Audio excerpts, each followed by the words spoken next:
सभी को जय श्री कृष्ण और नए साल की बहुत सारी बधाइयाँ। आप और आपके परिवार को भगवान सुख समृद्धिमय आरोग्यमय रखे। और तुलसी ब्याह की आज हम कथा सुनेंगे। आइए तुलसी ब्याह के जो भगवान के साथ तुलसी जी का ब्याह हुआ था, इनकी कथा सुनाता हूँ। जय श्री कृष्ण सभी को। तो आइए। ऐसा हुआ कि शिवजी इंद्र राजा ने शिवजी का अपराध किया था, तो शिवजी के अंदर से एक क्रोध की ज्वाला निकली। परंतु ब्रह्मा जी के माफी या क्षमा मांगने से भगवान ने वह जो जो जो अग्नि था वो समुद्र में चला गया, और वहाँ से उनसे जो प्रकट हुआ वो एक जो जलंधर नाम का, जिसका नाम जलंधर था, तो वो जलंधर वहाँ उत्पन्न हुआ, जो शिव जी का अंश था।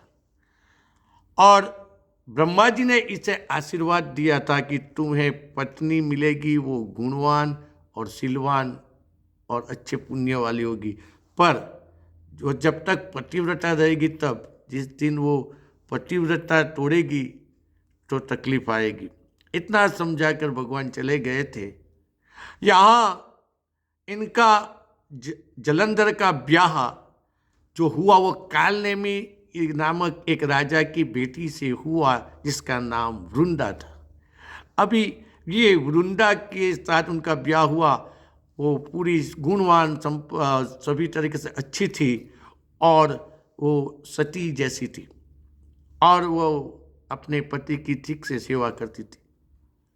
जैसे अभी जलंधर ने देवों को परेशान करना शुरू किया, तब विष्णु भगवान ने उसका नाश करने का सोचा। पर तब लक्ष्मी माता ने कहा कि ये मेरा भैया है, क्योंकि समुद्र से प्रकट हुआ है, तो आप मेरे भाई को मत मारना। तब विष्णु भगवान ने इसे छोड़ दिया। तब उसने विष्णु भगवान को कहा कि आप मेरे यहाँ आके रहो। तो विष्णु भगवान और देव वहाँ रहने लगे। पर देवों को ये उचित न लगा। पर ऐसा कहा जाता है कि कई बार इंसान की बुद्धि भ्रष्ट हो जाती है। यही हुआ जलंधर के साथ। उसकी बुद्धि भ्रष्ट हुई। उसने शिव जी को युद्ध के लिए कहा, और ये बुद्धि जो भ्रष्ट हुई, ये पहला उनको दोष प्राप्त हुआ। अभी बहुत लंबा युद्ध चला शिव जी का और जलंधर का, पर ये हारता ही नहीं था, क्योंकि उनकी जो पत्नी वृंदा थी वो सती थी और बहुत पूजा पाठ करने वाली थी। तो जब ये युद्ध बहुत लंबा चला, तब पता चला देवों को कि अगर वृंदा का पतित्व जो व्रत है, अगर वो और पूजा का खंडन किया जाए, तो ही ये जलंधर का मृत्यु हो सकता है, और तो ही शिव जी विजयी हो।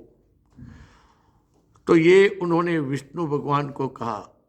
विष्णु भगवान ने न चाहते हुए भी फिर उन्होंने ऐसा करा कि जब ये युद्ध चल रहा था, तब एक ऋषि के रूप में विष्णु भगवान बैठ गए। और वही वक्त वृंदा को ऐसा लगा कि इसके पति के पीछे बहुत लोग बहुत भाग रहे हैं और वह मुसीबत में है। तो उन्होंने वो ऋषि को शरण पकड़ लिया और उनसे बचाने, छुटकारा पाने के लिए कुछ उपाय करने का कहा, और ऐसा करा।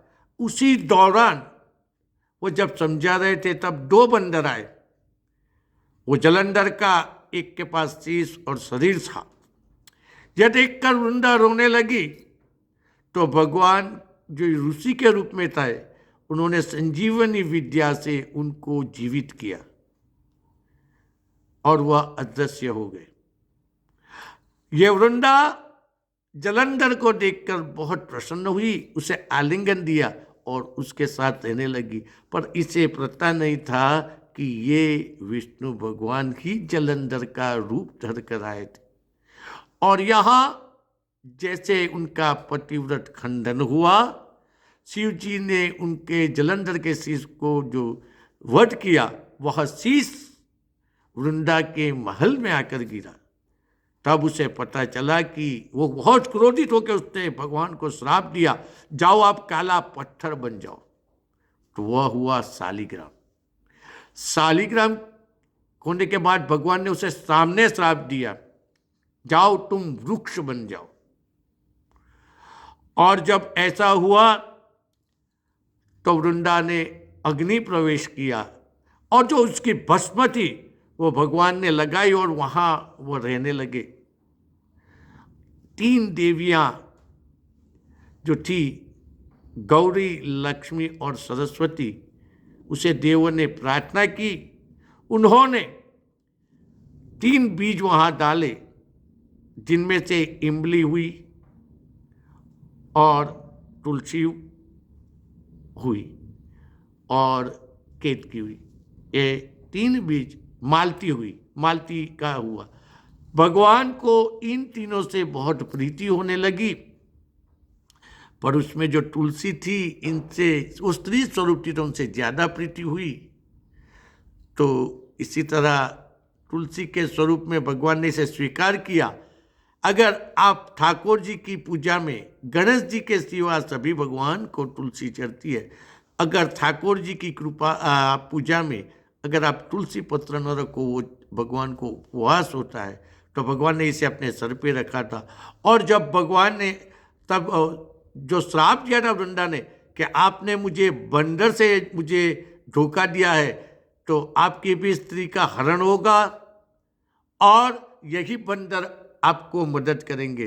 तो रामावतार में भगवान का जो ब्याह हुआ था सीता मैया का, रावण ने उसे अपहरण किया था और हनुमान, वो सब, सुग्रीव, सभी ने भगवान को मदद की थी। तो ये सब जो बंदर थे उसी ने सहाय की थी। और कृष्णावतार में यही वृंदा रुक्मणी बनकर अवतार लिया और कृष्ण भगवान के साथ शादी की। तो इसी दिन शालिग्राम और तुलसी का ब्याह होता है। बोलो श्री कृष्ण कन्हैया लाल की जय, लक्ष्मी नारायण देव की जय, तुलसी मात की जय। सभी को मेरा जय श्री कृष्ण।